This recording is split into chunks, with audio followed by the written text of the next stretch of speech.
Anti-war was not on the menu. So we libertarians that became friends with a lot of people at the Arizona Breakfast Club. I just hope that you understand from the presentation from Frank that we didn't know. We knew. We knew what was coming.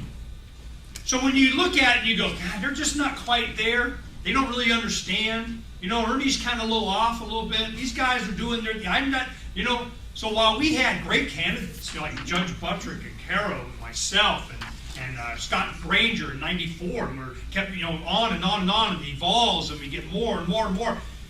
It was because we knew. We knew. It's math. What's coming is coming. It's here. Okay? And Ron Paul, I remember it was after, that's why he'll lose or come in fourth, and he's like, yeah, baby, we're kicking ass, And everybody's like, damn it, he's supposed to be like hanging his head and leaving or something.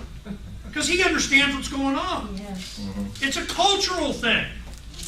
So one thing that he said really struck with me, and he finally said it. He goes, we've always been saying that if we don't fill in the blank, we're going to have to pay the price in the future. And he goes, the future's here. Done. There's no stopping what's going to happen. And it's going to get bad. This is why years ago, Don and I started learning how to do chickens and goats and gardening, and we do entire issues on that. We just published an e-zine last night. It's all on war. 80-something pages of war. Yep. We thought this was going to be like 30, 40-page little magazine. It turned into 80-something pages. Don and I finished it like, 4 in the morning or something. This is war is a racket. Right. The War is a Racket speech that Smedley Butler gave in the 30s was read by Glenn Jacobs. Big cane, WWE wrestler kind of guy, real smart, libertarian, good guy. He read it. And the MP3, I listened to that while I was doing it. I go,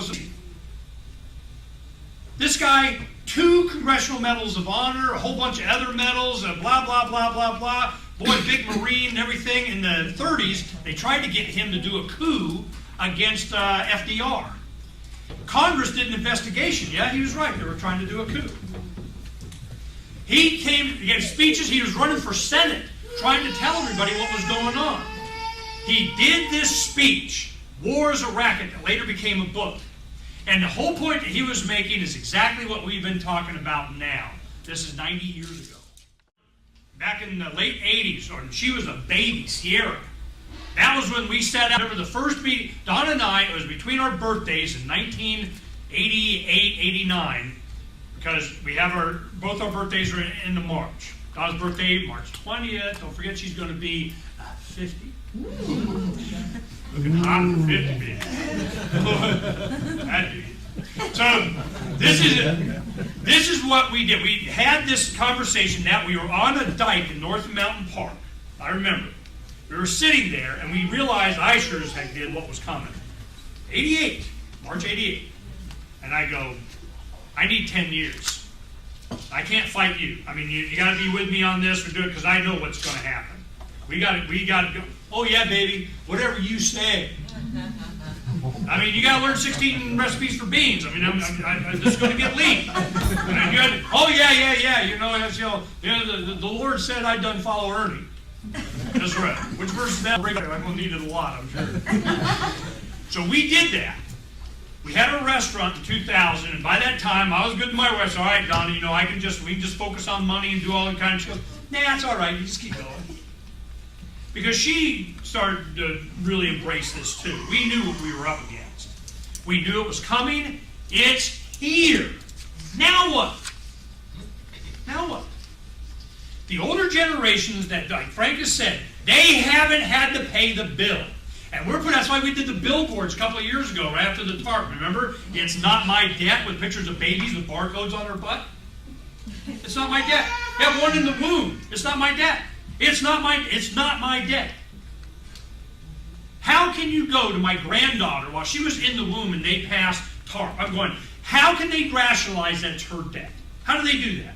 She's going to be born into economic slavery. Ooh, not. Just the mindset that there are people that think that they can obligate my grandchild into economic slavery. That somehow by the mishap, it used to be a privilege, an honor, a stroke of luck or whatever to be born in this country. But by being born in this country, all of a sudden, sign up, baby. You owe an additional X amount, hundreds of thousands, I got it on you. I got a call from Georgia.